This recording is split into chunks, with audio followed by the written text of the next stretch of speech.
Are you ready? Jamie Markley, David Van Camp, and Scott Robbins. We just become best friends, yep. Making sense of it all. Now I get it. And having some fun. Lighten up, Francis. This is the Markley, Van Camp, and Robbins Show. Joe, I'm Jamie Markley. That's David Van Camp. There's Scott Robbins. I know we say there's a lot going on. This is much more than usual going on all in one day. I suppose we should start with the breaking news today. It's a big one. Yeah, the House Oversight Committee gave us an update on their investigation into Joe Biden, and it doesn't look good for Joe. And I will say, as probably one of the more skeptical members of this show, I was pleasantly surprised that there was more meat on the bone here, okay? Yeah, that's right. You can pat yourself on the back, Jamie, if you want to. I didn't say a word. But again, we don't have a camera on you. If we did, you were Robbins, end zone dancing. Also yesterday saying, this is just, we're going to be let down. Well, I'm in the David camp on that. We're both wrapped up in cynicism. Yes. To me, it's kind of like, well, the expectations were low, so anything is good. Yeah, it's like, hey, if I'm not expecting Dad to come around for Christmas, I'll be thrilled if I get a postcard from him. Yeah. But this wasn't Kraken Lady. This was James Comer, and so far he's been pretty good. Yeah. So Chairman James Comer started talking about how Joe Biden, when he was vice president, got a pile of cash from a dude in Romania while he was working on anti-corruption efforts in Romania. You don't say. Yeah.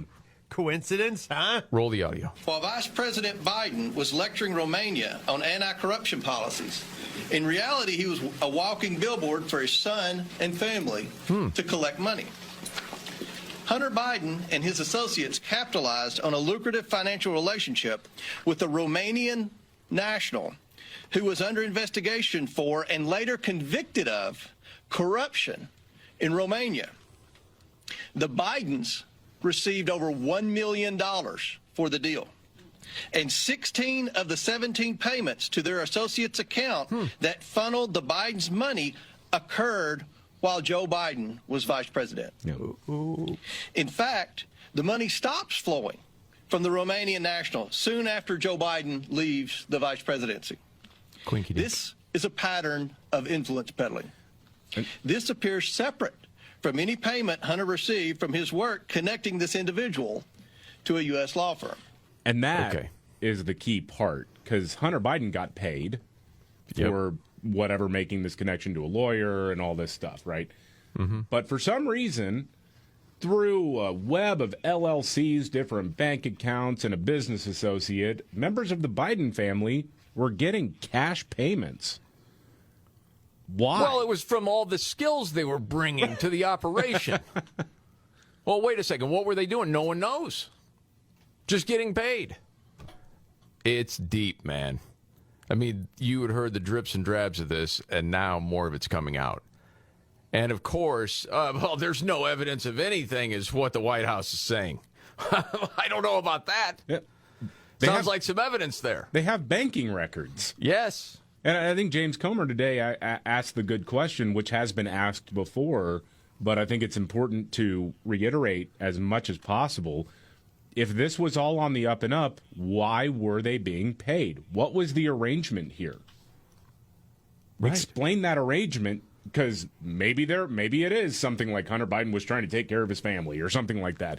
But boy, it just seems weird that you have all of these business connections with all of these countries, including China, Romania, of course we know Ukraine, and that the vice president was working with, and suddenly millions of dollars, they tabulated at least $10 million just in this recent batch of documents, that went to the Biden family. For what?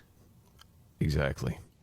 Because if you have a, quote, let's just say, for example, Clinton Foundation. Right. Yeah. Well, we're doing great things across the world, making lives better everywhere. You've got something like that. You remember when Hunter went on the board of Burisma, there were different members of the White House staff under Obama that were freaking out going, what are we doing? Yeah. They were totally against it. Now, of course, most Americans don't know that because legacy media has been covering for Joe for a long time. But I don't know how much longer they can cover. No. So it'll be fascinating to see where all this goes next. Where does it go next with Comer? Well, I think there was one. I think it was Nancy Mace who said it's time for the DOJ to, quote, get off its ass. Yeah, exactly. And start looking at this. Yeah. We got a whole lot more from that to get to. So you have that going on. Then actually, they're calling it a border crisis now.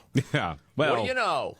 Well, no, it's still a challenge. I don't think they're actually calling it a border crisis. The Today Show called it a crisis. Oh, did they? Oh, yes. Well, no. And not just a crisis, but an ongoing crisis. That we just noticed.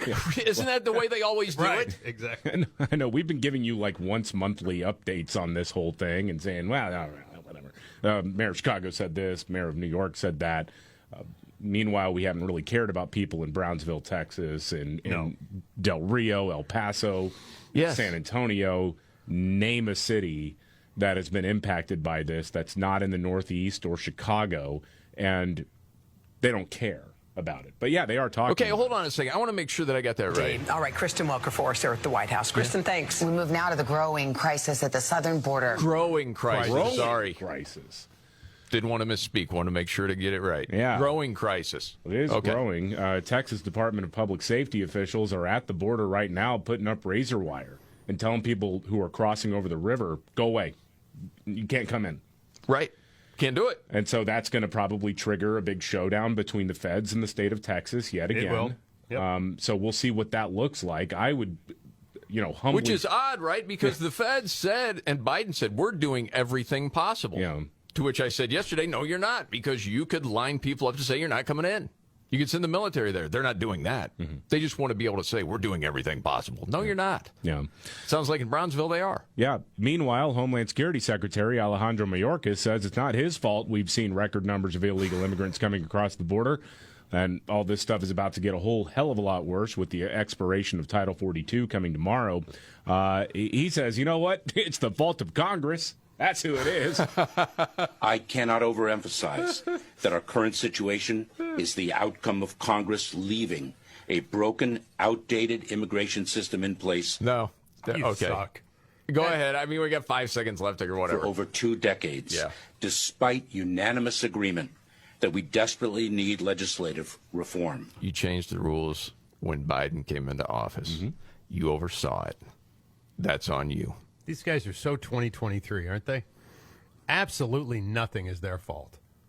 It never has been with this administration. Is their fault. But they it's haven't easy screwed to do. anything up. You can lie about anything when you have cover all over the place. Golly.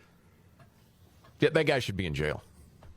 Well, the least of it is he should be out of a job. At the very least. Yeah. Yes. I mean, this whole thing is because it's what they want.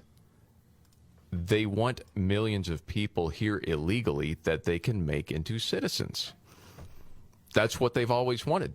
Because any thinking person that has watched this situation, you can go step by step and say, this doesn't make sense. That doesn't make sense. Finally, you just have to come to the conclusion that's what they want. It's the only and that's conclusion what we're you seeing. can possibly come to. And this whole, caring about people, because part of the Today Show package was this young family. It's a mom and a dad and 2 kids, and they've traveled, I forget how many miles, and they're all, dusty and desperate, and the guy is saying he's doing this for his kids. And yes, of course, the human part of all of it says, you hate to see suffering like that. Yeah. But they play that card at this time basically just for emotional manipulation. Well, we have to let them all in. Disregard, most of the images you see are nothing but dudes. Mm-hmm. And it's been that way since this started, since Biden took over. But that's what they want. They want to change the country from the inside out. That's part of it. Okay, more on that, too, a little bit later. Also, big day from Trump yesterday. Not a great day, that's for sure. No, a bad day. Federal jury in New York found former President Donald Trump liable for battery and defamation in a civil trial stemming from the allegations that he raped the writer E. Jean Carroll in a department store dressing room in the mid-1990s. She was awarded $5 million in total damages. They did not, in this case, find him, it's not guilty or not guilty, but liable because it's a lawsuit, not a criminal case. They did say that he was not liable for rape, which to me is a little bit confusing. How can you not find enough evidence for a rape, but then say he defamed her when he denied that he raped her? That doesn't seem to make sense, but we know this is rigged. So what does it matter, right? I mean, it gets confusing at that point. Mm-hmm. Throughout the show, we can get deeper into this. There's no doubt about that. I'll put it to you this way. There's two big things that come out of this for me. One is, how legacy media is going to use this if Trump wins the primary and he's the Republican nominee. Okay. And I know a lot of people think, this is part of a witch hunt, whatever. There are other people saying, who knows, man, whether this happened or not. The thing that I keep thinking about is suburban independent women. You need their vote to win this next election. That's going to be very difficult after what happened yesterday. And you can say, well, that's not fair. Life's not fair. That's where I come out. I see it that way. The other part is, it was interesting the other day when I was listening to Megyn Kelly because she had Robert Gouveia, a criminal defense attorney, somewhat of an expert on. And we'll get more into this later, too, but just to give you a little sense of what she was saying. First of all, can we just talk about the unfairness of going after somebody, essentially for rape, defamation, but really she's just saying he raped her. How many years? 30 years ago? 30 plus years ago. And she goes on to say, he can't even take the date to say, well, I wasn't even there. There's not a specific date. And then it comes down to her word against his. He's still saying, I don't even know who she is. Right. Now, after he looked at the picture of her, in the deposition and said, well, that's my wife, Marla. That's not good. That helped lose the case. And the other things he said in the deposition, and I think people have said before, sometimes Trump is his own worst enemy. Mm-hmm. He was in that case. Just from the deposition. A lot of people think that did him in. But there are a lot of different facets to that we'll get to. Now, this old sketch about a trans kid, David. Yes. What's the story here? This is kind of a palate cleanser, but this bit is making the rounds again. Okay. I haven't seen it in years, but because of all the gender nonsense happening, it's gotten some new legs, I guess. It's from 2016, a show called Atlanta, written by Donald Glover. I believe he won awards for it as a comedy show. And part of this episode features the story of a trans kid who was born Antoine Smalls, but is now calling himself Harrison Booth. And you'll find out why. Okay. I'm a 35-year-old white man. Harrison, born Antoine Smalls, has transracial identity, identifying as Harrison Booth, a 35-year-old white man from Colorado. And when did you know that you were a 35-year-old white man? Well, I've always felt different. I go to the store, the movies, and just be thinking to myself, like, why am I not getting the respect I deserve? And then it just hit me. I'm white and 35. I just miss Colorado sometimes. Here I pretend the buildings are the old San Juan mountain range, but, the job's just here. And where do you work? I'm a systems engineer for Coca-Cola. Oh, okay. That boy don't work. He go to school and that's it. One day he said, call me Harrison. I said, who's that? He said, me. Do you believe that he is a white man? I mean, he isn't. Shit, I'd love to wake up one day and say, hey, everybody, I'm Rihanna. But I ain't. They got, B-roll footage of him with a golf bag, hitting the leagues and stuff. It's hilarious, man. See, so it's not on feelings? Is that what you're saying now? Boy, what a big message that is. Wow. Okay. Well, there's all that going on. And then there's the big Tucker Carlson news. Fox contract? What contract? Screw you. I'm going to do what I want. That and much more coming up right here. The Markley, Van Camp, and Robbins Show. Jamie Markley, David Van Camp, Scott Robbins. Hunter Biden laptop. What's the story with this? We know it was real. We know the CIA lied about it.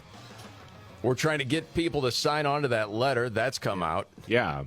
Well, now we know that people within the CIA were actively getting involved in that infamous letter about Hunter Biden's laptop, the one that was signed by 51 former intelligence agency officials, blah, blah, blah, claiming that the laptop had all the earmarks of a Russian information campaign. House Republicans put out a bunch of info on this, and one was an email from Nick Shapiro, former CIA deputy chief of staff, who tried to get the Associated Press to publish the letter. And in an email he wrote, off the record, we are not making a call on whether the materials are true or not. We just believe Moscow played a role in getting the information out. Part of the on-the-record information provided to the Associated Press was, well, they want to convince the American people that this was Russian interference. Yes. And apparently the AP didn't give a favorable answer to publishing this. And so they went to the whores at Politico, which did publish the information. Sure. Yeah. And, we'll admit, and I don't know how many years ago it was when people would talk about deep state. There were people, and I would be one of them, that kind of roll your eyes and go, okay, deep state, whatever. And then around 2015, 16, you're like, well, maybe there is something to that. And of course, now we know, that's freaking real. Yeah, it is. I mean, if that's not proof, I don't know what is. Well, you have a former CIA director, John Brennan, also beating the bushes trying to get so there's a panel in the CIA that has to review anything that's going to be published by a former official, just to see if anything's classified. Do they need to redact anything? Standard procedure. But John Brennan was like horsewhipping these people, saying time is of the essence. We got to get this out before the first debate. Yeah. Well, when you have so many people covering for so many other people, and it's basically like this club, that's how it operates. Yeah. The system gets to be too big. You've got that many government employees. It's hard to break it up. Yeah, I mean, that's going to be something else to tackle in the future, but at least we have the proof. I mean, there it is. Okay, with the Tucker Carlson story, and to me, it's somewhat related because in making his announcement yesterday, he was saying that you are lied to and manipulated all the time, which I think we all know is true. But he is accusing Fox of fraud. Yeah, he's trying to get out of his contract. He made the announcement last night that he was taking a version of his show onto Twitter. Elon Musk says, hey, we have no financial agreement with him. And part of that's because of contractual issues. But Elon Musk can't say, yeah, we gave him X amount of dollars to do this. He's free to use this platform if he wants to. That's what happened, basically. And so his lawyers, Tucker's lawyers, are now trying to get him out of this contract by saying, basically, you didn't hold up your end of the deal. You lied about me. You told me that you were not going to settle with Dominion in a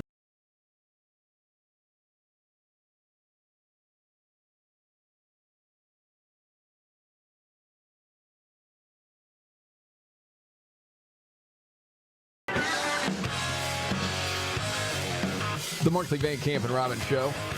Jamie Markley, I'm the Gen Xer. David Van Camp, the Millennial. The Sexy Boomer, Scott Robbins.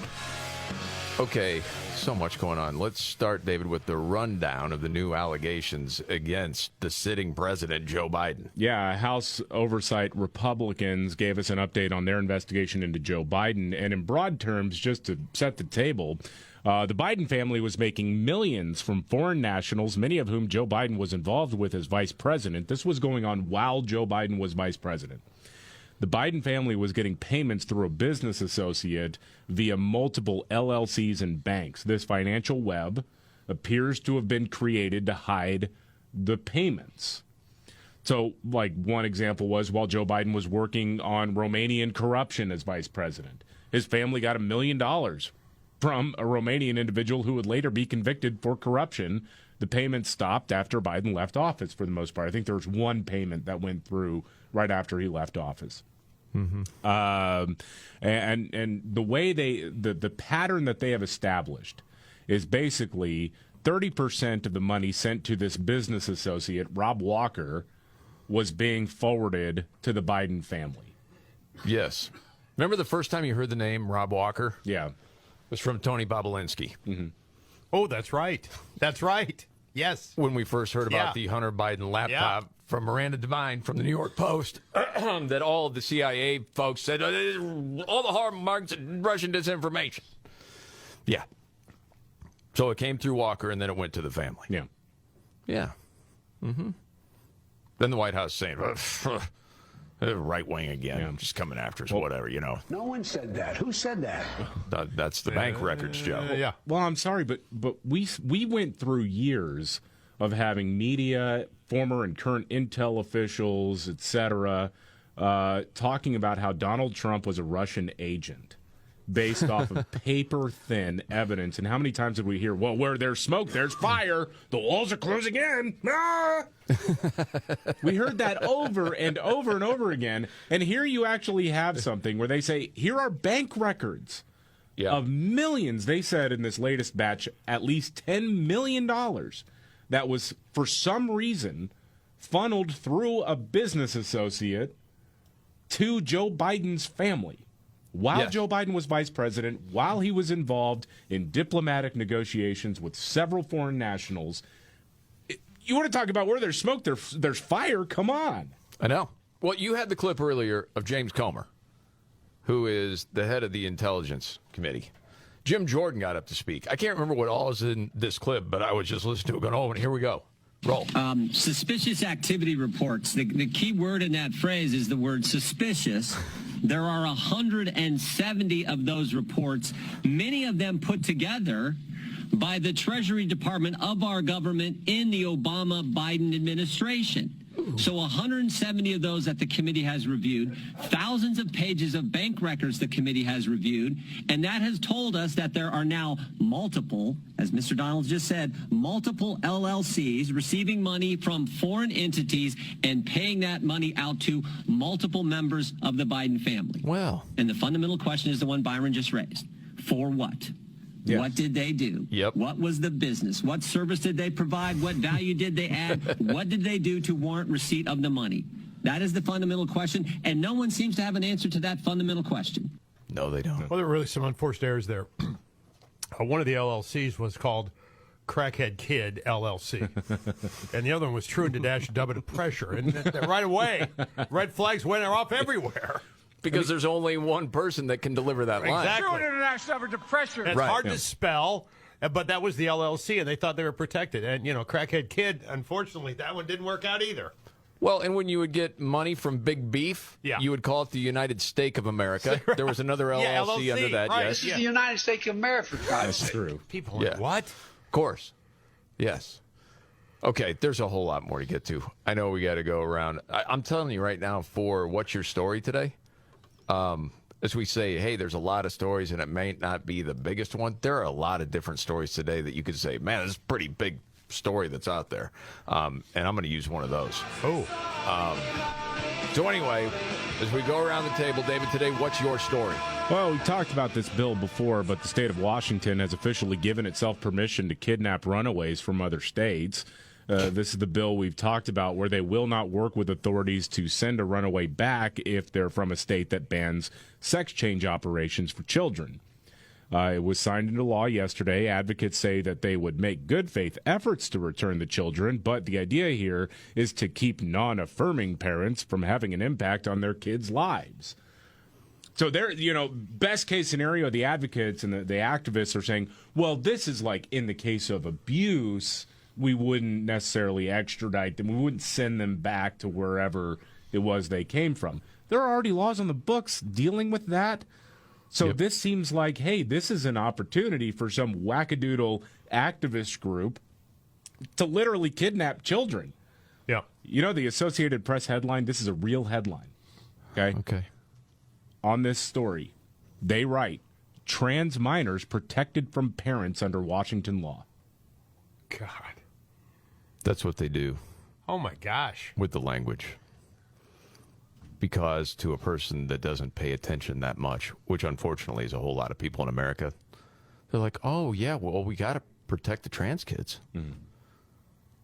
Because a lot of people, honestly, I believe this, are just good-hearted people. And then you have total friggin' loons that are looking to take advantage of the situation, which is the far left when it comes to this topic. But to this case, it's already happened. Remember that parent in Texas? Mm-hmm.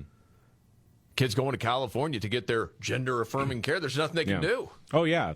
Those are called shield protections, which have already been enacted in Colorado, Illinois, New Jersey, and New Mexico.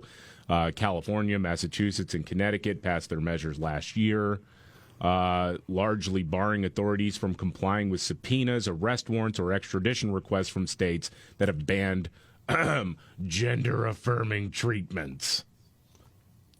And again, if you just take a step back, sorry to say it again, when you know if you're dealing with a 13-year-old that says they have gender dysphoria, they think they're in the wrong body, there is anywhere from 80 to 90%, and a lot of what I've heard is 90% chance by the time they're 18, they don't have those thoughts anymore. There's no confusion whatsoever.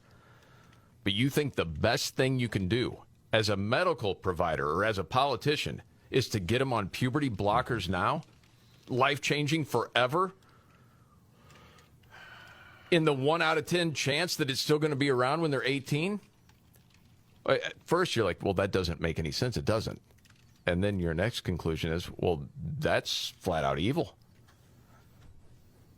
Because there's no way you can make it make sense. It's terrible. All right, what's your story, Scott? My story concerns the Georgia Bulldogs. Joe Biden's White House seems to have officially gotten everything wrong, including inviting teams to the White House. Now, if you recall, during the women's championship in basketball, Jill made the proclamation that, LSU was invited and Iowa should come too. After all, they played hard. Remember that? Yeah. Yes. And the Iowa coach was like, well, no, we're not going. And the LSU coach was like, well, wait a minute. We won, right? Right. That's the honor. Yeah. Well, this year, Georgia beat TCU 65-7 to win the national championship. Yep. No invite from the White House, period. They won in 2022. They didn't get an invite then either because of, COVID. Some are speculating that maybe they didn't get the invite because, it's a red state. So Joe Biden decided to rectify that by calling something called College Athlete Day on June the 12th. So he invited Georgia to attend. Georgia said, hey, you know what? Nah, we're not going. They call it College Athlete Day? That's what they're calling it, College Athlete Day. And that's coming up on June the 12th. They finally invited the Bulldogs, by the way, just a few days ago, to join them at this. Okay. So they said, no, we're not coming. And I like that. Go, yeah. Eat it, man. We're not coming. You had a chance to invite us. We won. Every other team gets invited. We didn't. We didn't. Wow. Right. Okay. For my story today, it was the Tucker Carlson announcement from yesterday that he is starting a new show on Twitter. Now, since he's been fired from Fox, Fox never really gave a reason why they fired him. Mm-hmm. At first, the Fox statement was mutually agreed to end the relationship. Well, that's not true. They absolutely lied. And then since then, you've heard these different drips and drabs of, caught on a hot mic sort of moments with Tucker looking to embarrass him or ruin him. And it's stuff that, from the way I understand it, only Fox can get their hands on because it's in between commercial breaks during the show. Yeah. And they're, leaked to the failing New York Times and leaked to Media Matters. And what are they trying to do? Well, a lot of people that have worked at Fox say, they're trying to destroy him so he can't go somewhere else because he could hurt Fox. If he went to a Newsmax, let's say. Yeah. Yes, he would decimate whoever was on Fox in that time slot. There's no question about that.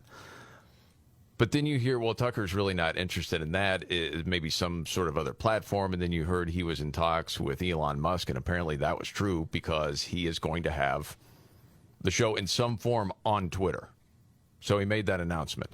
As you go through the first part of the announcement, for me personally, I thought it was great because it's something we've talked about several times on the show, saying that for maybe different friends of yours or family members that get their news from a Good Morning America or a Today Show, you could prove to them that they lie to you every single day. And sometimes it's not by what they say, but what they omit because they don't give you the full story. Yeah. I thought they just lead you on to believe something that's really not true. It's misleading. His example was great, too. It is, and this is the way he made the announcement. Hey, it's Tucker Carlson. You often hear people say the news is full of lies. But most of the time, that's not exactly right. Much of what you see on television or read in the New York Times is, in fact, true in the literal sense. It could pass one of the media's own fact checks. Lawyers would be willing to sign off on it. In fact, they may have. But that doesn't make it true. It's not true. At the most basic level, the news you consume is a lie of the stealthiest and most insidious kind. Facts have been withheld on purpose, along with proportion and perspective. You are being manipulated. How does that work? Let's see. Okay, here it is, as you mentioned. Is great, Scott. yeah. If I tell you that a man has been unjustly arrested for armed robbery, that is not, strictly speaking, a lie. He may have been framed. At this point, there's been no trial, so no one can really say. But if I don't mention the fact that the same man has been arrested for the same crime 6 times before, am I really informing you? No, I'm not. I'm misleading you. And that's what the news media are doing in every story that matters, every day of the week, every week of the year. What's it like to work in a system like that? After more than 30 years in the middle of it, we could tell you stories. The best you can hope for in the news business at this point is the freedom to tell the fullest truth that you can. But there are always limits. And you know that if you bump up against those limits often enough, you will be fired for it.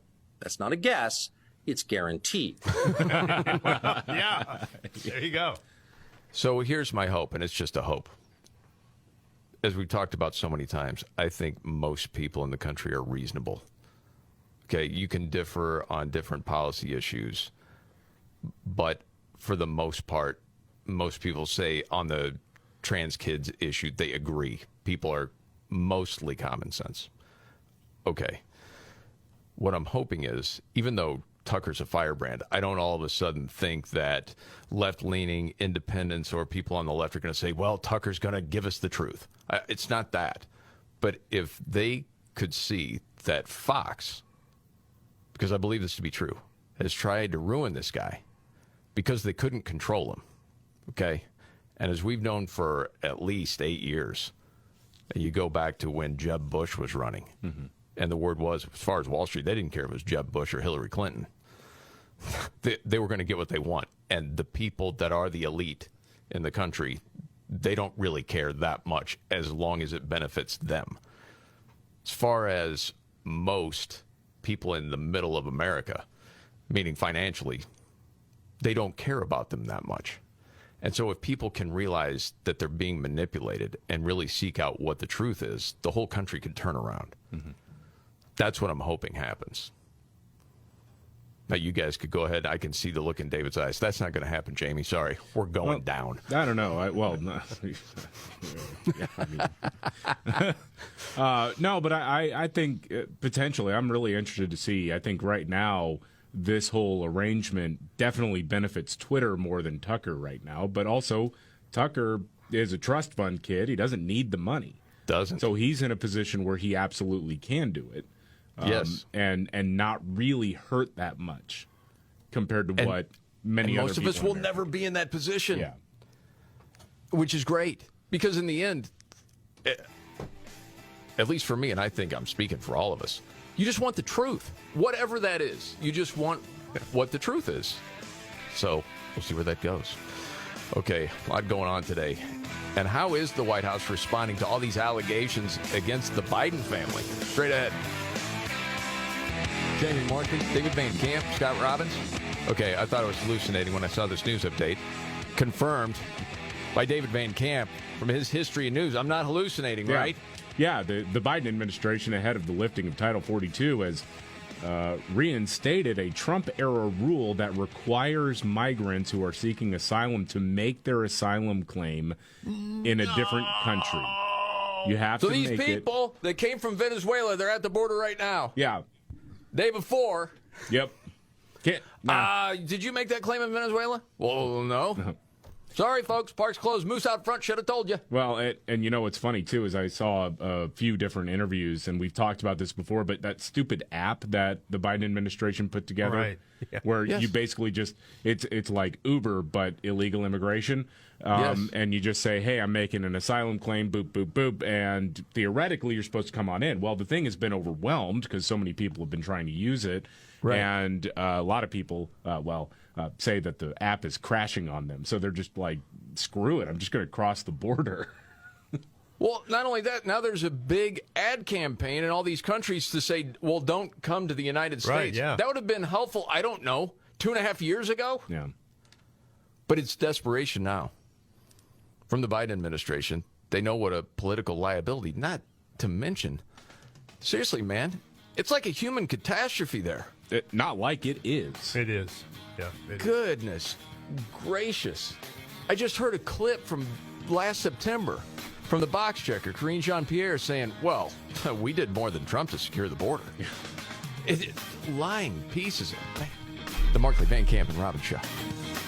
Are you ready? Jamie Markley, David Van Camp, and Scott Robbins. We just become best friends. Yep. Making sense of it all. Now I get it. And having some fun. Lighten up, Francis. This is the Markley, Van Camp, and Robbins Show.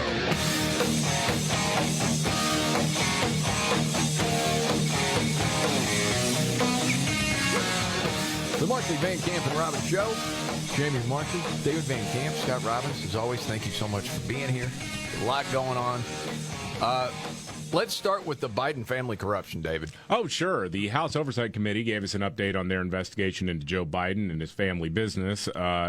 Again, in broad terms, the Biden family was making millions of dollars through foreign nationals, many of whom Joe Biden was involved with in diplomatic talks as vice president. The Biden family was getting payments through a business associate, Rob Walker, through the cover of multiple LLCs and a few banks. This financial web, they're alleging right now, was made to hide the payments. After all, why would you do that? If it's just, hey, we're doling out some of the Hunter Biden cash to help out the family, why doesn't that come just through Hunter Biden? It makes no sense why you would be transferring it through multiple layers of LLCs and bank accounts, right?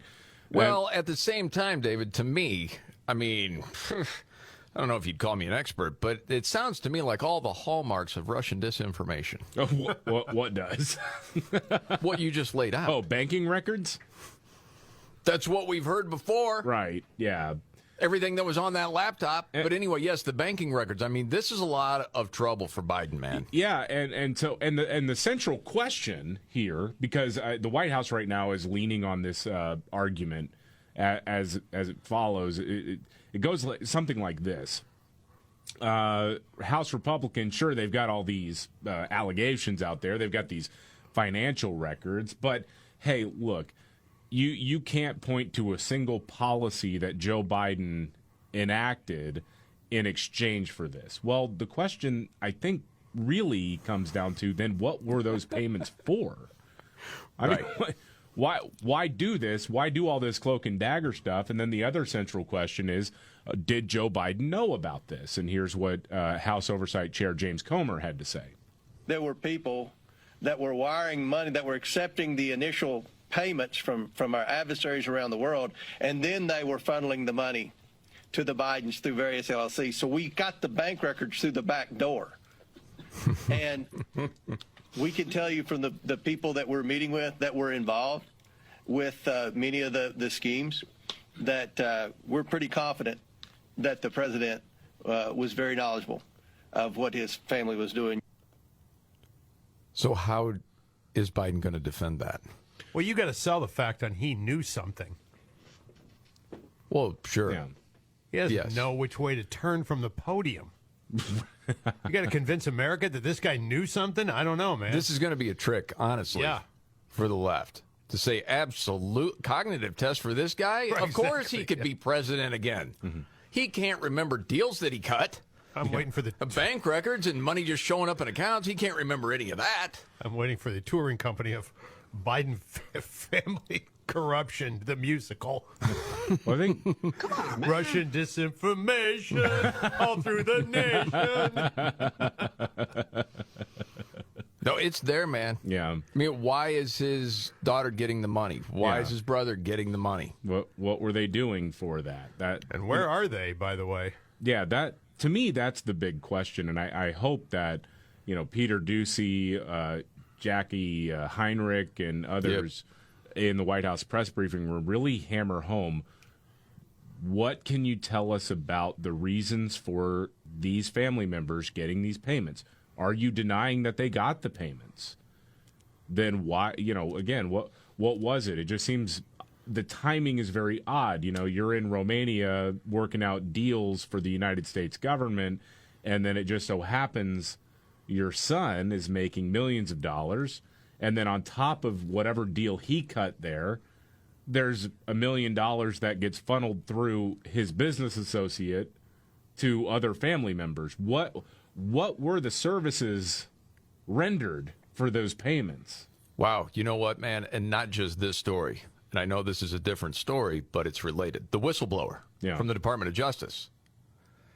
His attorneys met with Congress yesterday. Yeah. There have to be, let's just say, the Democratic power brokers have to understand there's a massive problem here. Mm-hmm. It's not going away. So what's the next move going to be? Oh, it's going to be MAGA Republicans instead of wanting to talk about the debt ceiling or talking about this. That's what they're going to try to do. I do believe that. I don't know if that's going to be able to hold water for long. I mean, we've seen a lot of things over time. We're like, how is this not out there? But there are enough people in power now to keep putting the pressure on. Going to have to answer the question. Well, he's going to hold a press conference coming up for the debt ceiling press conference or statement or whatever he does today. Yeah. He probably won't take any questions. That's my guess. Probably not. The other big story that's going on, there's a lot, is all of a sudden the Biden administration has changed policy at the border. Yeah, very interesting here is that they have now reinstated a Trump-era rule that requires people who are making asylum claims to make those claims in a different country as they're made before they arrive. And so the Trump administration did this in order to sort of ease the pressure at the border. So if you have a legitimate asylum claims, you get a couple weeks heads up to go through it, and hopefully you don't have this crush at the border. But Democrats, of course, were crying about, this is not who we are, this is Hitler. Crying and weeping and wailing and all that nonsense, right? That's what was going on. And now Joe Biden has decided that's exactly who we are, or who we need to be at the last minute. So you show up thinking you're going to be able to make an asylum claim, and they say, well, you should have done that when you were in southern Mexico. Well, that's going to be an interesting situation here. But I went in the Wayback Machine here, and Joe Biden specifically made reference to how bad of a policy this was during his debate, or one of the debates between him and Donald Trump on the campaign trail. Roll it. This is the first president in the history of the United States of America that anybody seeking asylum has to do it in another country. That's never happened before in America. That's never happened before in America. You come to the United States and you make your case that I seek asylum based on the following premise: why I deserve it under American law. They're sitting in squalor on the other side of the river. Right. Except you have thousands and thousands and thousands of people. And as we know, of everyone that's come through over the last 2.5 years, maybe, and this is being generous, 3% would qualify for asylum. Mm-hmm. It's been open borders, dude. You made it that way. Mm-hmm. And so now, because it could be a political hit to see the catastrophe going on right now, all of a sudden we're going back to the Trump policy that was so terrible, and that's not who we are and all that. No, that's not who we are. Right. Yeah. Yeah, there's a whole clip of that. That's not who we are. That's my favorite. That's when he puts a little preacher into it. That's right. You know, the way that goes down. I mean, there's so many people there, it's still going to be a catastrophe. And you mentioned earlier, David, what's going on in Brownsville, Texas. Oh. Yeah, they got DPS right now putting up razor wire on the U.S. side of the Rio Grande, and they're turning people away. And I wonder what the Biden administration is going to do in response to that. But because before, when there's been this sort of jurisdictional pissing contest, you know, the Biden administration has tried to come down hard on the state's abilities to keep the borders safe. Mm-hmm. And so I don't know if at this point they just kind of want to look the other way. To me, when you finally are starting to recognize how big of a catastrophe this is, surely you would just kind of say, okay, we got bigger fish to fry. Yeah. And I hope somebody is adult enough to recognize that. Yeah, also, we don't even have time to get into this. The Border Patrol union leader had said, well, they don't want this to end. As we've all said, this is what they want to have happen. And now they're thinking, oh, this could be bad politically. We got to change the policy. Okay. Totally switching gears. You're telling me, David, Rudy Giuliani's in the news. Yeah, I kind of cringe every time. What? Yeah. What's going on? Dancing with the Stars? No. Oh. So he was weighing in as a close advisor to President Trump, was weighing in on the E. Jean Carroll case. That was a verdict was rendered yesterday where Donald Trump was found liable for sexual abuse and defamation, but not rape. Which I still don't understand how you can defame somebody by denying a rape accusation that a jury said probably wasn't true. I have some audio on that a little bit later. Okay. I don't think you will be satisfied with the explanation, but there is one out there. Oh, okay. Anyway, Rudy Giuliani was on Newsmax talking to Greg Kelly and says that he sent someone to Bergdorf's, which apparently is where this allegedly happened, between Donald Trump and E. Jean Carroll. Yeah. And even Greg Kelly was kind of taken aback at what Rudy Giuliani tried to argue here. All right, roll it. You know, today I sent Ted, my colleague, over to Bergdorf. Do you know there hasn't been a rape in Bergdorf dressing room in 32 years? You know why? Wait. You know why? What do you mean by that? 32 years ago was 1991. Yeah, we went and interviewed the people at Bergdorf and asked them, has there ever been a rape here? And they said, no, there's never been a rape here. I've been working here for 32 years. You know why? Ted just look, I know that this did not happen, but did Ted just ask some guy who was standing there? I mean, how did you, No. Employees. We asked the employees, has there ever been a rape here? No. We went and looked at their dressing room. To do a rape in Bergdorf's is like doing it in the open. You might as well do it in the open.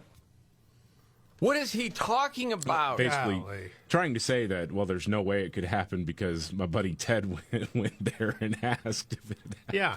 Some guy who worked there for 32 years. I like Greg Kelly. So did he just ask a guy who was standing there? Rudy Giuliani is not. It bums me out to see where what his state of mind is now, because that was just not a very good argument. Okay, and I don't think I knew this. So Giuliani is still representing Trump. I guess he's still involved as an advisor. That sounded like an independent thing to me. I don't know. That sounded like a way to get back on cable TV. You know. Well, then if you're Trump, don't you call Rudy and say, I appreciate you coming to my defense, but don't anymore. Yeah, I think that conversation probably should have happened 2.5 years ago.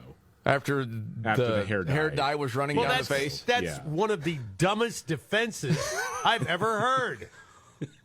Well, and again, man, we're not going to get into all the case. Said that it couldn't have happened here. Which she didn't say it happened at the time. That's the thing. And it might as well be out in the open. What are you talking about? You're not helping. No, that's no good, man. It's one thing if you're like, hey, we went through decades of NYPD records and there had never been this. But even then, that's not right. Even then, it's not much, if anything. Yeah, it is still the he said, she said. Some guy who's worked there for 33 years. You talk to him. Yeah. I don't know. I'm aware of. Oh my goodness! All right, wow, that's a wild one. There's a lot more to get to. Oh, there's a couple of stories. At the bar by yourself, eating pretzels. A trans runner upset about being barred from competing against women in the Olympics. Very upset. And tipping has come to self-serve checkout. All coming up. The Markley, Van Camp, and Robbins Show. Jamie Markley, David Van Camp, Scott Robbins. A lot going on, man. You got this. Well, it's something we've known. But there's receipts as far as the Biden family, quote, business profiting off of Joe standing well when he was vice president with Obama. And we'll get to more of that. And then you've got what's going on at the border. And the Biden administration has gone back to a Trump policy, even though they used to say it was horrible. And that's not who we are. Literally Hitler. That going on. Tucker Carlson story. You got Rudy Giuliani back out there defending Trump, which Trump needs to call him immediately and say, Rudy, just take the day off. How about take the rest of the career off? Yeah. You're not helping. Send him a big 6-pack of Chevys and call it a day. Something. And then I see this story, this trans-identifying sprinter, Haba Diouf, biological male. Yeah. Very upset over the World Athletics decision to ban biological males from competing against women in the summer 2024 Paris Olympics. The quote was, "I cannot understand this decision as transgender women have always been allowed to compete if their testosterone levels were below a certain threshold." Mm-hmm. Well, there's a lot more to take into consideration than that. Oh, my gosh. Okay. The only safeguard transgender women have is their right to live as they wish. And we are being refused that. No, that is not true. No. And then we are being hounded. I feel marginalized because they're excluding me from competitions. They don't have a trans division yet. And some people in the trans community are against that. I don't know what else you do. You can't have biological males competing against women. Sorry. One more picture in the yearbook. What does that mean? Well, you got your men's basketball, your girls basketball, your trans basketball. Are you going to be able to have enough for a team in basketball? At the rate things are going, yeah. Well, yeah. What do you have now? 1 out of 4 high schoolers? Yes. Are identifying as Yes. LGBTQ, but don't ever say it's a social contagion. No, No, you got no, enough, that's though. terrible and hateful, yeah. Oh, my goodness. And then I had seen this story about tipping. And tipping is always this issue. It gets a little contentious. But consumers are seeing this more and more where it's a self-checkout and it's asking if you want a tip. People have had it. I've seen This that, could- man. Like, whether it's an airport, like at a stadium. They mentioned cookie shops in this story from the Wall Street Journal. And you have different people saying, hey, this is emotional blackmail, like I'm supposed to. They're saying, well, it's for the workers. Mm-hmm. Well, they're working on this. Well, you pay them more. Exactly. I mean, that's what did they do? If I'm the one who placed the order and I'm just kind of waiting for someone to cook it, I understand. If I'm at Denny's, I don't go in the back and hand the cook directly $5, right? That gets either tipped out by the waiter or whatever. But it makes no sense. No, it's one thing, like you go to a car wash, okay, where you have someone that's going to prep it, spray your car down with some stuff before it goes through the car wash. Yeah. Like, hey, do you want to tip the preppers there? Okay. Yeah, throw them $1. Sure, whatever. Throw them a couple bucks. That's different than a self-checkout. Yeah. Let me ask you this, because this happened to me. Carry-out order. Yeah. Guy brings the carry-out order, sets it down. There's a tip bucket there and a thing for me to tip him on my card. That's been around for a while, yeah. But the guy who just picked up the bag and brought it to me. Yes. What do you do? I don't know. I mean, what do I do? Yeah. Well, it all depends on, are you feeling friendly that day, or are you like, no, I'm not going with this emotional blackmail. That's part of the gig. I always do because I'm afraid that, Yes, this is the Markley, Van Camp, and Robbins show. Okay, biggest story of the day, David. There are two on the top of my mind, at least. One is House Republicans exposing more Biden corruption. And it'll be interesting to see how the White House tries to respond to all of this. And then two is the border crisis. It's about to go. It is really about to somehow find its way to being worse. And I have a treat. Yeah, for y'all. Nice words of wisdom. I know there's a lot of confusion about all of this, but we will be hearing words of wisdom about the border crisis from Helium Hank Johnson. Yes, Hank. Yes. I can't wait. Hank Johnson. All right. I'm so hanging. I was going to leave this show and walk out. I'm going to stay. The Markley, Van Camp, and Robbins show. I'm Jamie Markley, the Gen Xer. David Van Camp, the Millennial, and the sexy boomer, of course, Scott Robbins. We've seen a lot of different stories about the border agents that are not happy with the Biden administration. That goes on for years now, saying they're actually sabotaging operations, that there's activists taking over law enforcement. Mm-hmm. Well, you could say that's Mayorkas at the top, Homeland Security. Well, sure, yeah. Okay, so all of a sudden today, and I'm totally surprised by this, I don't know if you guys are or not, that the Biden administration goes back to a Trump-era policy with asylum seekers, saying you've got to claim asylum in your origin country first before you can claim asylum in the United States. Or in one of the countries that you travel through. Go to. Yeah. Yes. Did you expect that to happen, David? I didn't, but it's almost too little too late. I mean... Because everybody's there right now. Yeah, there's like 80,000 people who are poised to cross the border in the next week. Wow. I really do think somehow, some way, did they just think this problem was going to go away?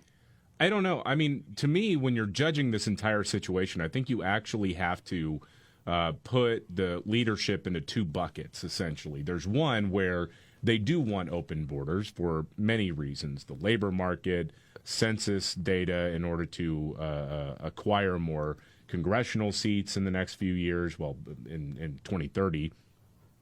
So, you relocate them to blue states, so then they count towards the next census, all of that stuff. And then also with maybe the hope that you can provide a pathway to citizenship for these people, and they're so grateful that they will vote for you. So there are people who are doing it on purpose. I do believe that. Yes. And then you have to remember there's bucket number 2, where there are legitimate nincompoops in charge of policy. See, you look at Alejandro Mayorkas, for example. I would put him in the category of somebody who wants this to happen. Yes, he an activist. He wants this to happen. Whereas I know she doesn't have direct control over any of this. You have somebody like Karine Jean-Pierre, the White House press secretary. She's in the nincompoop bucket. Oh, goodness. She's a moron. Yes, and that's being kind. That's it. I don't know where Biden is on all of this. I don't think Biden knows what's really going on at all. I don't think they tell him what the plan is. Oh, he's so corrupt, it doesn't matter. He just gets the marching orders from the power brokers who are really running everything. Yeah. Okay. So all that being said, then you enter into the arena. Hank Johnson. Yes. Helium Hank has weighed in on the migrants and why we need to let them in. Okay. So Hank, famous on this show for his take on Guam. Yes, that he was afraid that Guam would tip over if we put too many U.S. soldiers on the island. Yes. That Hank Johnson. Roll it out. Those folk who are coming across are the ones who are helping to put food on our table. What? Without them, we're not able to eat. So we would have nobody taking care of the building, the construction of our homes. We would have nobody cleaning up in the hospitals. What is he talking about? We gotta import a permanent underclass, you see, because, it's like the Bexar County Sheriff in Texas. What was it, last year, I believe?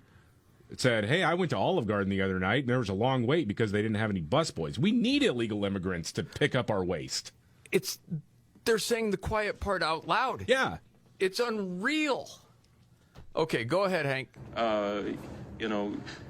Honest work that deserves an honest day's pay. We need more 10-year-olds working illegally in Tyson processing plants. And if some get caught up in child trafficking, well, you got to risk it for the biscuit. Right. I'm a man who enjoys fine poultry. Yes, I'm a man who enjoys biscuits, too.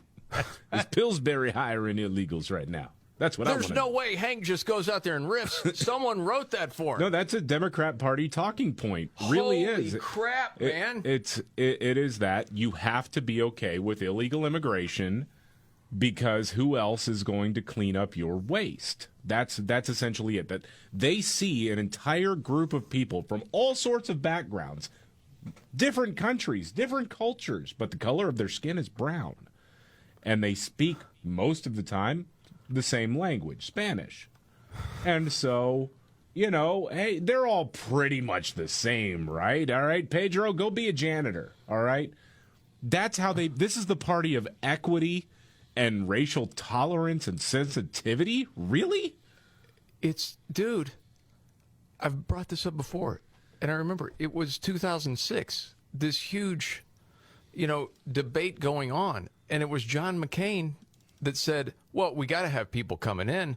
You couldn't get a white person to walk beans, as I remember right saying, for like $34 an hour. Okay. I remember, and I meant it, I'd do it today. 2006. Are you kidding me? It was a joke. And people saw right through it at the time. I think we have a quote from Biden talking about illegal immigration in 2006. Roll that. The Democratic position also recognized you got 11 million illegal aliens here. They have to have a way to earn their way into the deal. This is an amnesty. They're required to take 11 years' worth. They pay a fine. They got to learn to speak English. They got to pass tests. This part. Yeah. That's 17 years ago. Yeah. You couldn't say any of that stuff anymore. He literally couldn't say any of this stuff anymore. No, he couldn't. No. See, content aside, when you hear that Joe Biden versus today's Joe Biden, there is absolutely zero comparison. Well, just remember, it was a stutter. That's why he can't talk now. Right. That's what they say. Yeah. And apparently, it manifested itself after he was 75. Then, yes. I guess. Yes. Okay. I like by the way, if we want the problems of Canada right now, keep encouraging people to keep their foreign language. English is going to unite this country potentially. It always has in the past. I can't think of a. That was old Tingles. That was Chris Matthews. Yeah. Yeah. That has 2 languages as their accepted languages. That is doing all that well, including Switzerland and/or Canada. Yeah. Wow. Now he would have been like, except for Switzerland and/or Iraq. I mean Ukraine. I mean China. I mean Sudan. Anyway, right, and then he would just sort of give up. I shouldn't get going here, and he wouldn't be able to say 11 million illegal aliens. He'd probably say like either 11 billion or 11 illegal aliens. Right. In this country. Exactly. There's no way we're ever going to unite Ukraine. I mean, excuse me, Iraq, Afghanistan. No way that was going to happen. Yeah, you know the thing. Whatever. Okay. Moving on. No one is coming for your gas stoves. Yeah. We've heard that, right? Yeah. Well, except they are. Yeah, remember how Biden administration official talked about banning gas stoves and people noticed and liberals turned around and said no one's talking about banning gas stoves, and well, then the state of New York banned gas stoves, and what was it? Was it the city of San Francisco that did the same thing? And now several liberal attorneys general are calling for banning of gas stoves. Now they're saying they want the federal government to create new regulations, and we all understand what those new regulations would be. The Washington, D.C. Attorney General Brian Schwalb put out this statement saying, "Today I'm leading 11 AGs calling for federal action to address the health and safety risks of gas stoves." It's all in the name of equity. This is a guy, the top cop in D.C. Really? You're worried about gas appliances? Dude, they're all activists. Okay, we were going to get to the story later. The headline really says it all. Oakland teachers strike for climate justice. Right. That's not even a joke. No. It's all activists. It's not about higher pay for the teachers. They're offering them their 22% higher pay. We got to have more. What about climate justice? And the trick, the reason they get away with this is because anytime anyone finds what they're advocating for to be objectionable, media circles the wagons immediately and says it's not happening. Right. Here's a montage of I know the gas stove may be a small thing compared to other major issues, but this is what the media said after Republicans noticed that the gas stoves were on the chopping block. Yeah. Fox News and Republicans are up in arms because they say the government is coming to take your stoves. Republicans have turned a government warning about your health into a lie about Democrats trying to take your stoves. The latest in a long series of made-up culture war battles designed to enrage and rile up their right-wing and paranoid base. The sheer stupidity of it. Republicans are prone to conspiracy theories. The Republican Party has become addicted to lies and conspiracy theories. That is a new and absolutely ridiculous one. It's just propaganda. That's all they are. Yeah. Oh, gosh.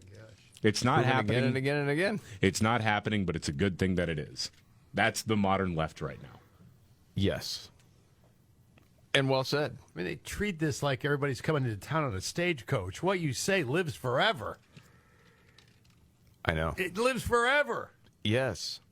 You say this stuff, and it comes back on you, and yet you don't. Nothing changes. Well, I think that's one of the reasons on this show we call each other out and make bets. So if you have a terrible take, yeah, you're going to pay for it. Right. It keeps you honest. I've transferred several items of cash. No, you haven't. You owe me 40 right now. You haven't paid it. Yeah, David owes me 45. We got double or nothing time coming up. But I'm not worried. At least we're keeping the books on it. Right. There is that. You can call it in whenever you want. Something else. Oh, dude, so much news. There's the Tucker Carlson thing. There's the Trump thing with E. Jean Carroll. And David, and I know you're not alone, trying to understand, okay, he wasn't found guilty of rape, but guilty of sexual assault. Liable, but yeah. Like, yes, that sort of thing. I don't know how good of an explanation it is. I did hear one that I could offer up. Really? Yeah. Oh, okay. On how a jury does that. Well, it's not, honestly, it's not that in-depth, but it's some sort of explanation. And E. Jean Carroll was on the tube this morning. It was odd. We'll get to that as well coming up. All right. The Markley, Van Camp, and Robbins Show. Jamie Markley, David Van Camp, Scott Robbins.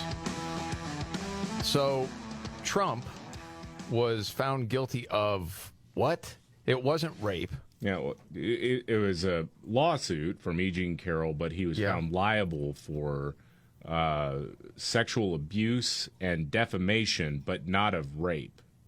Yes. And I've been sitting here trying to wrap my head around this. Well, if you said there wasn't enough to feel like, probably there was a rape or whatever, then how did he defame her when he denied that a rape happened?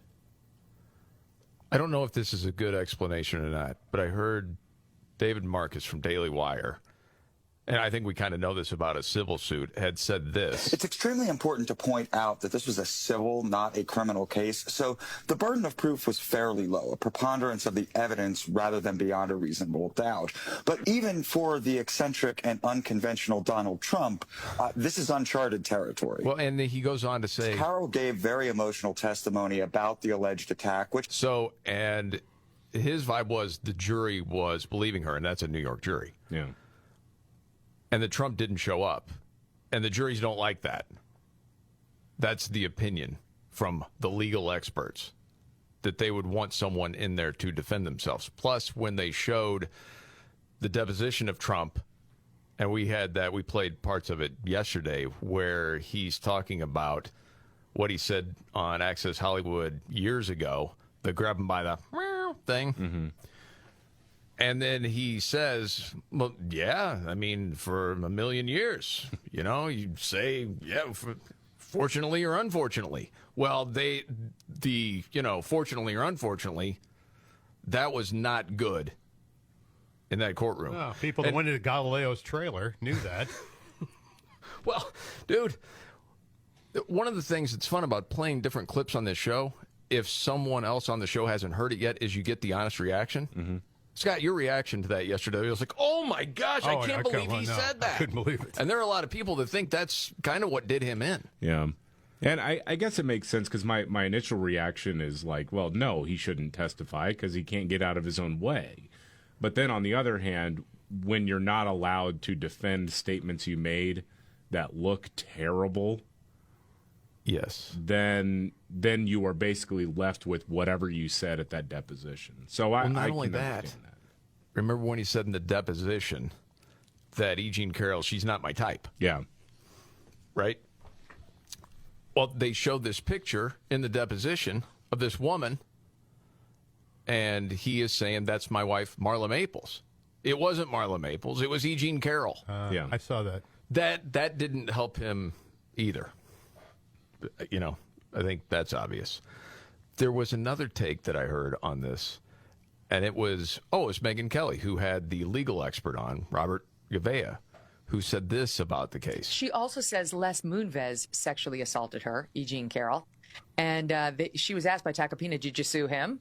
Oh, how about it? And she was like, well, no, he didn't disparage me. But he also denied it. I mean, so what's, is the difference that he wasn't running for president, that he didn't become president? So there were some serious problems with her case. That was before. Yeah. Verdict came down. I hadn't heard that. Had you? No. About the Les Moonves thing? No, I did not know that. And there were other things that did not seem to. Well, she, I don't know what it's like to be a victim. Okay, alleged victim, whatever you want to call it. But as Megan Keller was pointing out, it's not like she stopped watching The Apprentice, and she would comment on it. Okay, and then, later on you decide, okay, because he defamed me after I wrote this in my book, that's when I'm going to go after him. That there were a lot of problems with the case, because she used to be a lawyer, so her and Gavea both said, yeah, it seems like there'd be some problems. So if it's appealed, who knows what will happen. But still, you look at the presidential campaign 2024, what's going to be the story constantly? Oh, it's this. Found guilty. And most people won't, and again, because most people don't study the news, they just might catch a little bit here and there. Yes. Not casting judgment on anybody. That's just what a lot of people do. You have the Today Show on in the background while you're getting the kids ready for school, whatever. They're not going to necessarily register the difference between a criminal and a civil case. Right. All you see on whether it's social media, a news clip, Trump found guilty. Oh, my gosh, really? And then that's the takeaway. And again, when you're looking at suburban independent women and you need them for the vote to win the 2024 election, there's no doubt, man, that's damaging. Man, see what's happening next. Okay, a lot of news going on. Got the border crisis, Biden family corruption, got it all. This is the Markley, Van Camp, and Robbins Show. Are you ready? Jamie Markley, David Van Camp, and Scott Robbins. Did we just become best friends? Yep. Making sense of it all. Now I get it. And having some fun. Lighten up, Francis. This is the Markley, Van Camp, and Robbins Show.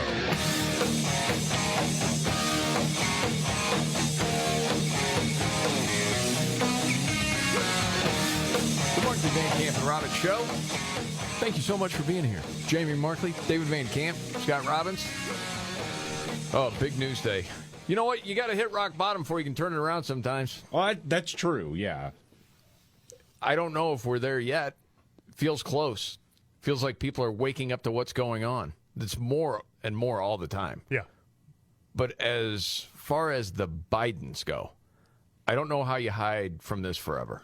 No, this is going to be a tall order to escape here, and I don't think the whole MAGA extremist thing is going to really work. Because at a certain point, mainstream media does have to pick this up, and they do have to talk about it. I know it's been slow rolling, but House Republicans today came out saying that they've got bank records that detail transfers of money that went to a Hunter Biden business associate and then through a web of LLCs wound up in the Biden family while Joe Biden was vice president. Yep.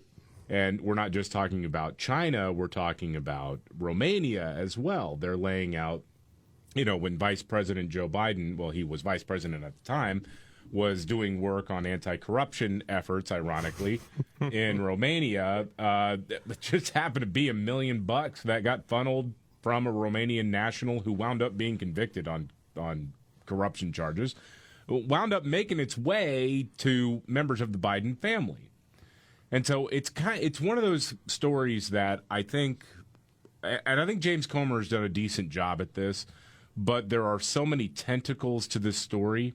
Yeah. A lot of times people's eyes just kind of glaze over. Okay, here we go. But here, the basic synopsis is this, that while Joe Biden was vice president, for some reason, countries that he was doing diplomatic outreach to, people in those countries were funneling millions of dollars to him and his family. And then the question is why? Influence. Right. I mean, that's the assumption. Yes. That there was influence there. But I think, again, Chairman James Comer was leading the press conference today talking about this. And, again, you got to hone in on this point, which is, what is it about these LLCs that were set up? Why were all these shell companies set up to give money to the Biden family members, and for what purpose? Roll it. If these were legitimate payment, and those are legitimate businesses that your family created, then I would assume you have invoices. I would assume that you would have bank, books and business models and things like that to tell us what the businesses actually were. Of course. And I think that's something, instead of just attacking us for having the audacity to investigate this and be as transparent as we can possibly be with the media, then maybe he should answer questions as to what exactly his family did to receive this money and why so many of his family members received money. Isn't it like up to 19? Or did I read that wrong? Now it's 19, yeah. Yeah. Holy cow. You didn't know that number, did I didn't know 19. Yes. Yeah. Well, and then there's so much more to it. Then you get into the Department of Justice that have covered it. Because they knew the laptop of Hunter Biden was real, and that's what led to at least some of this. That's how we knew Tony Bobolinsky had this deal with, what's Walker's first name? Rob Walker. Rob Walker. And that's how the money was getting funneled to the Bidens. And 10% went to the big guy, who is Joe Biden. And you had Joe's brother, James, a part of this, and, of course, Hunter. And then, shoot, we didn't know it was going to all these other family members. You got cousins involved in this? Yes. So, I mean, it's corruption at all these levels. And then, let's face it, there's no way Joe Biden is the only politician that has this scheme going on. Oh, he's not that smart. No, he benefits from being around the game long enough that, sure, you cultivate sources, you cultivate sources of income and whatnot. So, yeah, I mean, certainly he's got a lot of skeletons in the closet. We know that. It's not just classified documents in there. Well, no, not at all. And I'm thinking back to Ukraine, where he got the guy fired because he had the juice. Mm-hmm. Because we're the United States. He was the sitting vice president. Okay, more on that a little bit later. Oh, I don't want to clarify. It's 9 Biden family members, but it was 19 or 20 companies that they had set up. Okay. Yeah, I see this too. Now, Hunter, James, Sarah Biden. Yeah. Hallie Biden, Kathleen Biden, Melissa Biden, then a niece/nephew, grandchild. Yeah. Well, we know which grandchild it isn't. Right. The one in Arkansas. Yeah. Exactly. Okay. The other thing that we know is the CIA solicited signatures for the Hunter Biden laptop letter that said this is all the hallmarks of Russian disinformation. Yeah, people working for the CIA actively solicited signatures for the Hunter Biden laptop letter. The whole 51 former intelligence officials say this is Russian disinformation nonsense. This was revealed today thanks to the Select Subcommittee on the Weaponization of the Federal Government. Part of this involves a panel within the CIA. Now, this is pretty normal. And this happens in the Pentagon as well. There are people who will look and approve or disapprove anything written to be published by former members of the agency or whatever organization it was to make sure that they're not revealing classified information, that kind of stuff. It happens with novelists. It happens with opinion writers all the time. But what's not standard is this. One of the people who was reviewing the document reached out to a former analyst and said, hey, would you like to sign on to this letter? Yeah, that's not supposed to happen. No. No. But there's just so many things that were dumped today about this that you knew it stank to high heaven. Man, it is so bad. Like the former CIA acting director, Mike Morrell, he said, hey, CIA review board, come on, let's go. Let's review the letter so it can be released and publicized ahead of the Trump-Biden debates. Writing, quote, this is a rush job as it needs to get out as soon as possible. That was on the morning of Monday, October 19th, 2020. Right. Influencing the outcome of the election. Now, some could say, that's a threat to democracy. Well, it is. I would say that without sarcasm or irony. Yeah, that is a threat to democracy. You cannot have, and I know there are some people who've been around this game longer than I have, certainly, who are saying, you naive young fool. But you can't have the intelligence community actively influencing an election with such a big lie like this. Correct. But then again, the CIA killed Kennedy, so, not like they're new. More on that all the time. I was going to say, involvement. Yeah. There's a Kennedy yapping about it again. Yeah, he's running for president. Yes, he is. And he's being ignored. Yes, he is. Because you know who's in charge. Yep. The elites are in charge. They don't want you to know about Robert Kennedy Jr. running for president. It's not going to happen. Imagine the elites turning on a Kennedy. It's a different game now. Jeez, no kidding. You know, all these different clips in my head are coming back, especially with the intelligence agencies, and it was Chuck Schumer talking about Trump way back in the day. You take on the intelligence community, they have 6 ways from Sunday at getting back at you. Boy, isn't it true. That was early 2017, and if I'm not mistaken, that was just before the inauguration of Donald Trump. Chuck Schumer's on Rachel Maddow's show. Trump had been saying, hey, all this stuff about Russian collusion that was starting to come out, that none of that's true, and he was going after the intelligence community, and then Chuck Schumer gives that ominous warning. Right. Yeah, it's something, man. Now you have the Biden administration going back to a Trump-era policy on the border, which is wild that this goes down today when you're seeing, 80,000 people at the border? Yeah. And over the last couple of weeks, you've got Karine Jean-Pierre and different people from the White House saying the Republicans, their fault. We've had this broken system for so long, blah, blah. Yeah, of course, any reasonable person that follows this knows that's not true. But all of a sudden today, they're going back to the Trump-era policy of, well, if you're claiming asylum, you needed to claim it somewhere else first. Yeah. Can't just show up at the United States and claim it here. It's got to be somewhere else first. First country you landed your foot in, yeah. Okay. You're supposed to stay there, not continue to go. Well, and as David brought out earlier, it was an old clip of Biden saying, we don't do that. We've never done that. That's not who we are. Yeah, during a debate with Trump, going out and saying he's the only president who's done this. These people are living in squalor. On your watch, more people have died than at the border than in the history of the United States. And today, Biden's out there saying, the world's in trouble if we default on our debt. Republicans' fault. Won't raise the debt ceiling. So we'll get to more of that coming up in a few. But there's another story, don't want to ignore, that you had, David, about this mom suing a school district. What is the deal here? Mom in Colorado is suing her daughter's school and the school district because an after-school art club was actually a gender and sexuality club. Oh my gosh, man. No. Meeting in secret. Don't tell your parents, This happened at Wellington Middle School just north of Fort Collins. Erin Lee says her 6th grader was asked to stay after school by her art teacher. Hey, stay after school. It's art club, right?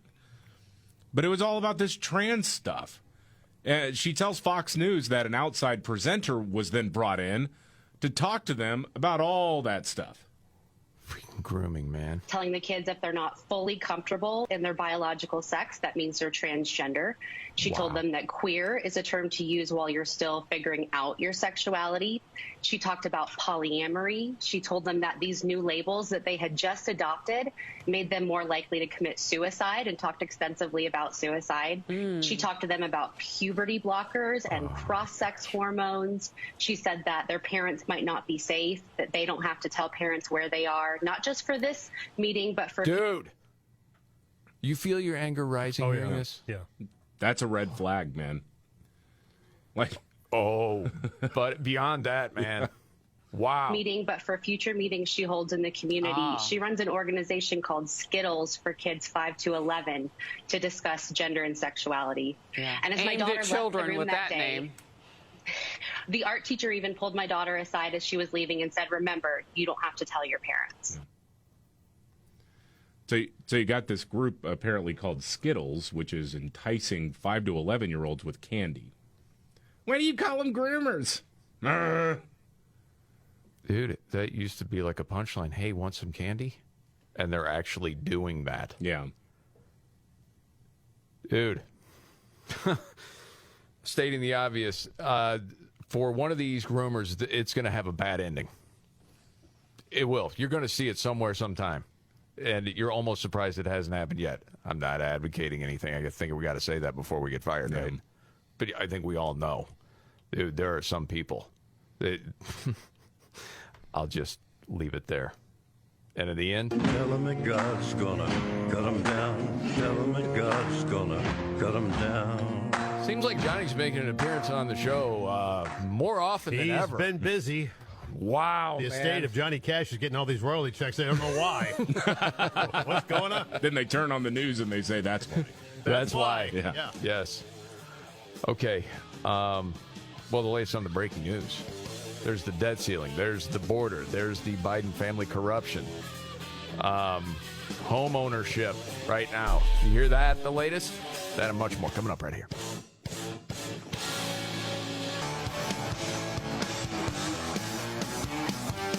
All right. The Markley, Van Camp, and Robbins Show. Jamie Markley, David Van Camp, Scott Robbins. Starting soon, we'll be bringing a new version of the show we've been doing for the last 6.5 years to Twitter. Oh, it's Tucker. We'll be bringing some other things, too, which we'll tell you about. But for now, we're just grateful to be here. Free speech is the main right that you have. Without it, you have no others. See you soon. Wow. It's going to be really interesting to see how this rolls. With Tucker Carlson, the Fox numbers are in the tank. That's being kind. Yeah. And not only that, there are a lot of people around the country that feel like they can't trust Fox. You hear it all over the place. Yeah. Nobody's bigger than the team. Yes, they are. They are. You know, there's this feeling, we've talked about it before we get to the other big stories, is that you have Republicans in Congress that you know are really not working for the people that voted them there. Mm-hmm. And it's much bigger than that things are really run by the elite and who is looking out for the common American. And you're hoping that it is somebody out there that's telling you the truth, but I don't know that it is. Well, sometimes it could be your Republican that you've believed in that maybe they're just trying to get themselves rich, not really looking out for you. Mm-hmm. Maybe it's not the news organization that you put some trust in. They're trying to control what's coming over their airwaves. Who knows, man? But it's going to be interesting to see what happens with Tucker. As far as what's going on at the border, do you both think that it got to the point today where the administration felt like we have to go back to the Trump-era policy about asylum? Yeah, I think they just realized, okay, this isn't sustainable. There's just too many people getting hurt by this, and many of them are the people who are coming to the United States under the pretense that they can just come on in, that they'll be welcomed in, the welcome mat will be rolled out and whatnot. And it does seem like there's enough pressure from Democrat mayors like Lori Lightfoot, like Mayor Eric Adams, and the mayor of Philadelphia, et cetera, where some within their own party ranks are saying, okay, enough is enough. We got to try to at least slow this down a little bit. Yeah. Oh, man. Who knows what's going to happen over the next few days with that amount of people at the border and now being told, yeah, you're not getting in. Yeah. Whoa. Which, I mean, they should have did this a long time ago. Yeah. You can't let people in. Okay. So there's that. You had a story about home ownership, David. Yeah, I thought this was kind of interesting. Redfin had this analysis about home ownership rates among different generations. You hear all the time, right? We got to forgive student loan because young people can't afford homes. Their home ownership rate is down or whatever. Yeah. That's not true. Really? You ever see that, something though? was reported that's not true? Is that what you're telling me I'm right telling now? You that's not true. Golly. Yes. Now, the interesting thing is home ownership rates among millennials and some Gen Xers has actually been depressed. And a lot of that had to do with a recession in 2001 and 2008. And so that definitely set those two generations back a little bit. But when it comes to Gen Z, they're actually tracking ahead of their parents' home ownership rate.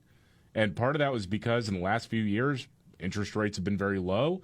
And, well, thank you, Donald Trump, a lot of people had jobs that were paying pretty well. Wow. And so Isn't that wild? Yep. This is the Markley, Van Camp, and Robbins Show. Okay, a few competing for the biggest story of the day, David. To me, I think it is the Biden crime family revelations that were put out by House Republicans, that they say they have access to banking records that show a lot of money was being funneled to a lot of members of the Biden family while Joe Biden was vice president, and it didn't appear to be on the up and up because why else do you set up a ton of LLCs? 19 of them. It was like 20. Actually, altogether. Most of them were LLCs, but there were a few others. I mean, why go through that process if everything's on the up and up? That's a great question. Of course. I think we know the real answer to that. So all those updates and the Scott Robbins trifecta all coming up right here. The Markley, Van Camp, and Robbins Show. Jamie Markley, David Van Camp, Scott Robbins. Okay, before we get to the Scott Robbins trifecta, you have a little flashback, David, talking about the Biden family business. Yeah, well, actually, this is about it's somewhat related to that. It's the Hunter Biden laptop thing, because now we know, and this has been unveiled today, that people within the CIA were actively getting involved in that infamous letter about Hunter Biden's laptop, the one that was signed 51 former intelligence agencies. This has all the earmarks of a Russian information campaign, and then media framed it as Russian disinformation, and it wasn't. And that was the lie that got twisted into a bigger lie, that it was all false and it was Russian disinformation. Remember the brave reporters at NPR? We're not covering this story. Leslie Stahl on 60 Minutes. It can't be verified. It can't. Well, that's a weird way of admitting that you suck at your job. Yep. The CIA was involved in that. And they actively wanted to get people to believe that it was a fake Russian plot. Now, remember a few months ago, one of the people who signed that letter tried to split hairs about the definitions. This is David Prius on Fox News. Brett Baer and him went back and forth for several minutes. This is back in October. Bro, it's not my fault if people don't look up definitions. I know, but the purpose of the letter is to have an effect. And the nuance that you're talking about here never made it to candidate Biden because he said it plainly on a debate stage that obviously affected the dynamic. Man, don't you think? I would absolutely love for all news media to show nuance on all these issues instead of racing to sound bites. And in this case, some news media race to sound bites. That's not helpful for the American people. And I really wish that people. Was helpful for the American people? Well, instead of quoting one sentence from it, if people actually read maybe an entire paragraph, it shows that we don't know if it's Russian. It affected anything? I don't know if it affected anything. He knows how propaganda works and what news media did with it. He knows he's not dumb. And what's even more embarrassing is now Mike Morrell, former acting CIA director, and others, James Clapper, I believe, were involved in this, literally trying to get this letter out as quickly as possible with the express purpose of helping Joe Biden win. They wanted it out even before the debates because they knew Donald Trump would bring this up during a debate, and they wanted Joe Biden to be able to cite this letter, which was... And he did. And he absolutely did. Yeah. Wow. You know, the other thing that I was thinking about earlier, talking about what came out today with Romania, that Biden had this money coming in from Romania that went to these LLCs that benefits his family, and they have the bank records on that, right? And different people are asking, what would Romania have to gain by doing that? Well, the obvious answer is influence. Pretty much any country in the world would want influence within the United States. Well, that's why you give money to these idiots. I almost said that's the something way, that would have the regret. Way but business works. You grease the wheels. Of course you do. And then you get things done. And it just reminded me of Biden when he was, he was bragging, talking about how much juice he had as the vice president in Ukraine to get somebody fired. He used SOB, I remember. Because, that attorney, they were going to be looking into Burisma, where Hunter Biden was on the board. And so as he's bragging to his buddies, he said... I had gotten a commitment from Poroshenko and from Yatsenyuk that they would take action against the state prosecutor, and they didn't. So they said they were walking out to press conference. I said, no, I'm not going to, or we're not going to give you the $1 billion. They said, you have no authority. You're not the president. The president said. I said, call him. I said, I'm telling you, you're not getting the $1 billion. I said, you're not getting the $1 billion. I'm going to be leaving here. And I think it was, 6 hours? I looked, I said, I'm leaving in 6 hours. If the prosecutor's not fired, you're not getting the money. Oh, son of a bitch. Got fired. Yeah. I got the juice, man. Tough guy. Even though I'm just the vice president, I got him fired. But why would anybody believe that he would be on the take? Hard to believe. Unreal. Something else to get to real quick before the trifecta, and I'm gonna bring it out this way, David. You haven't heard this audio yet, so I want to ask you. E. Jean Carroll, we know the case with Trump, and Trump was not found guilty of rape, but was it sexual assault and defamation? He owes her $5 million. So the way it's reported, he's found guilty. Okay. And a lot of that was from his own deposition. Anyway, so E. Jean Carroll is on Good Morning America. She's on the Today Show, doing the interviews.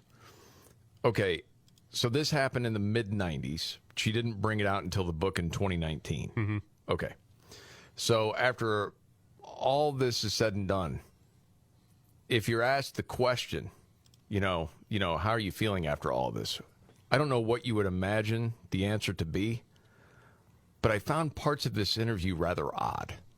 Okay, so I just want to play a part, get your reaction, and I might be way off on this, but just see what you think. How do you feel? I feel fantastic. Yesterday was probably the happiest day of my life. But it's been quite an ordeal, hasn't it? 4 years.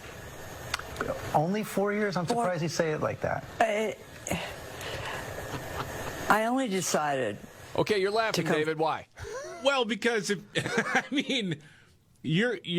been arguing that you've been holding on to this for 30 years? Yeah. Yes.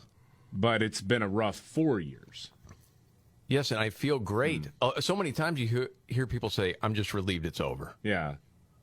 Well, she is a nut, though. She was the one who said one of the reasons why she accused him of rape is because, and I quote, rape is sexy. That's what she told Anderson Cooper a few years ago. Oh, buddy.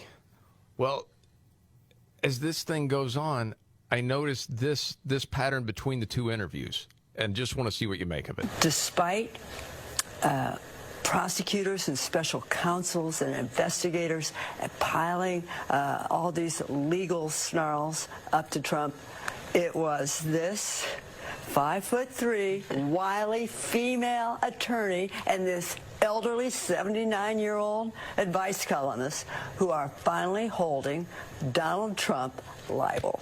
Okay, that was on Good Morning America. Yeah. All right, on the Today Show, she said this. Well, let's think of all the prosecutors, all the special counsel, all the investigators. And what happened yesterday is one 5'2" little blonde, wily female attorney and one 79-year-old advice. 5'9". Yeah. 5'9". 5'9", 79-year-old advice columnist beat Donald Trump in court. Am I the only one that strikes as odd? Yeah, this is a pre-planned speech, and she booted the line, apparently. I assume that's her attorney who corrected her. 5'9", please. Yes. Well, I think 5'9" is E. Jean. It's her lawyer that's 5. Is it 3? Despite? Is it 5'2" or 3? 5'2" or 3. I don't know what. Who knows? Should you go back and forth on that? Up to Trump, it was this 5'3". Oh, yeah. Yeah. By the time she went over to NBC, she had lost an inch. She's getting older, Yeah, that's true. Yeah, bone density loss and whatnot. No, it happens. No, but I mean, the lawyer that was representing her also talked about pushing to change New York laws so that they could sue Donald Trump. And I mean, they're admitting it again that this is all about quote unquote getting Donald Trump. We all know this. Yes. I mean that's what it comes down to. So, and then the last thing was, for me that I thought was odd, maybe it's not, was the last question little Snuggleufgus asked. What's next for you? I'm going to go throw the ball for my dog. I'm going to go in the yard. I'm going to throw that ball for my dog. That's what I'm going to do. Okay. Hey, everybody's different. I'm surprised you didn't say I'm going to Disneyland. The whole thing, man, it was like surreal. All right, Robbins, you ready for your big three? Let's rock and roll. Okay, let's do it. this. Here we go. Are you ready? 1, 2, buckle my shoe. It's the 3 most important news stories of the day. I hit the trifecta. Well, at least according to Scott Robbins. It's the trifecta on the Markley, Van Camp, and Robbins Show. Every day around this time, the Scott Robbins top 3 stories of the day, always helped by his hero. I'm Casey Kasem. Casey, buddy, how are you? Good. All right. I'm ready. Okay. 3. Number 3, mainstream media is not very interested in the Biden bribery story. Yeah, I mean, this is crazy. The House Oversight and Accountability Committee says the Biden family and business associates created 20 companies and received more than $10 million from foreign nationals. Joe served as vice president at that time.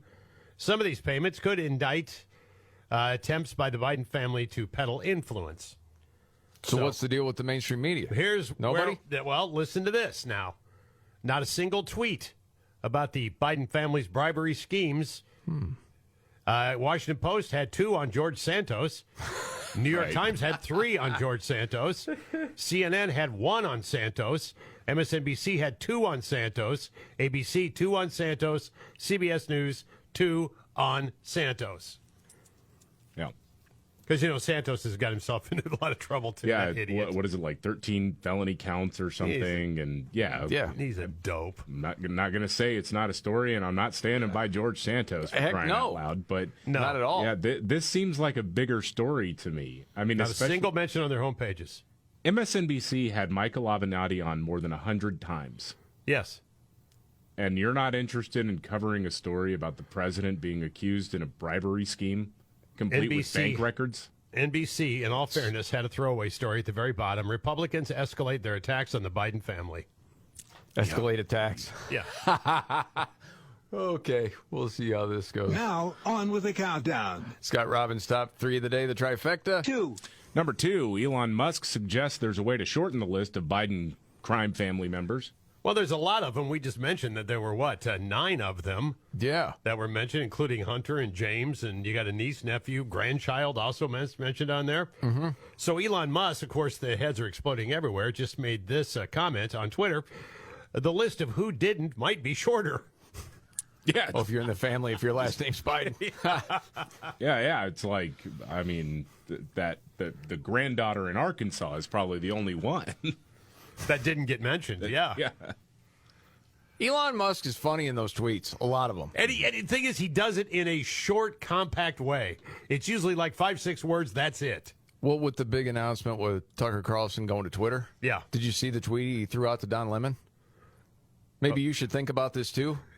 Audience would be much bigger than your former employer. Yeah, such a burn. Wow. Yeah, that was pretty good. Say it again. Go ahead if you want. Say it was such a burn? Yeah. Yes. Okay. The Scott Robbins trifecta, top 3 of the day, and up to number 1. Number 1, how many taxpayer-funded employees work for John Kerry? Well, the jet-set-rich eco-hypocrite, John Kerry, whose personal carbon footprint is probably Godzilla-like, or at least it's been described that anyway, flies all over the damn place. Yeah. And there was always this, how many taxpayer-funded employees does the climate czar have? Yeah, we talked about this within the last few weeks. They were having trouble figuring it out. Well, it's been figured out. Yeah. He has 45 staffers. What? Now, when they're doing this budget today, and they're doing this squabble over the budget ceiling, and Biden's telling people he doesn't have anywhere to cut, I would start there. 45 people under him. Yeah. On the climate zone. I don't know what the carbon footprint is of all 45, but I would imagine it's fairly large. Mm-hmm. Wow, man. Every American should really be pissed off about this, by the way. Every single American. Totally agree. All right. Spending money recklessly. Right from the horse's mouth. That would be John Kerry. You got to hear that every time with a John Kerry story, don't you? You want it every time. Well, I didn't even use the line, though. Go ahead. We're all waiting for it. Okay. Hey, John, why the long face? And there you have it. And there you have it. The Scott Robbins trifecta, top 3. That's my go-to when John Kerry comes up, yes. Yes. Teresa. My wife, Teresa. All right. Another news update. And Nimrod's in the news. Straight ahead. All right. The Markley, Van Camp, and Robbins Show. Jamie Markley, David Van Camp, Scott Robbins. Another news update, David Van Camp. Words of wisdom from Kamala Harris. Talking to young people. You want to hear it? Of course I do. All right, here we go. Everything is in context. Yeah. My mother she would give us a hard time sometimes, and she would say to us, I don't know what's wrong with you young people. You think you just fell out of a coconut tree? You exist in the context of all in which you live and what came before you. Oh, gosh.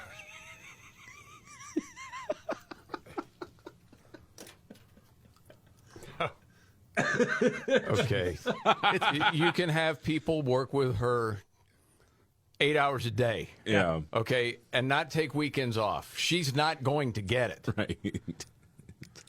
She is just awkward. and bad. Just put this on an inspirational poster. You exist in the context of all in which you live and what came before you. Nobody even knows what that means. Those kids are just looking at her like, what?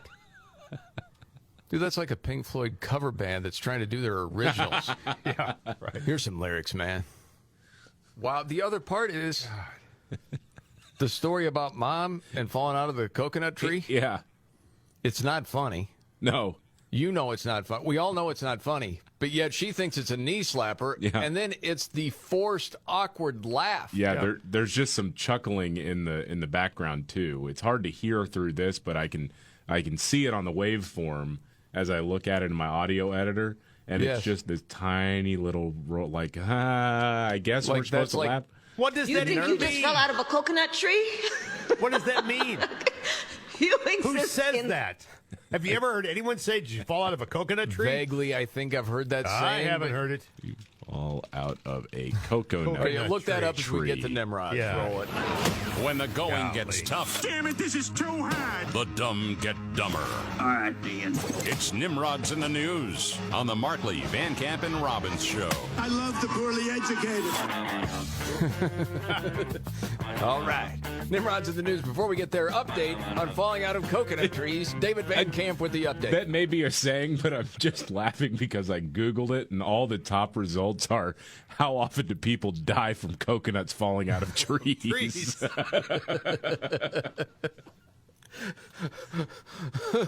Death by coconut, the definitive stats. Yes. Not today. Okay, real quick story. Last Friday, it was Cinco de Mayo. Deputy in Kansas pulled over a car that seemed to be driving erratically. Walked up to the driver, saw the guy was wearing a full-body Bud Light can costume. Of all things right now.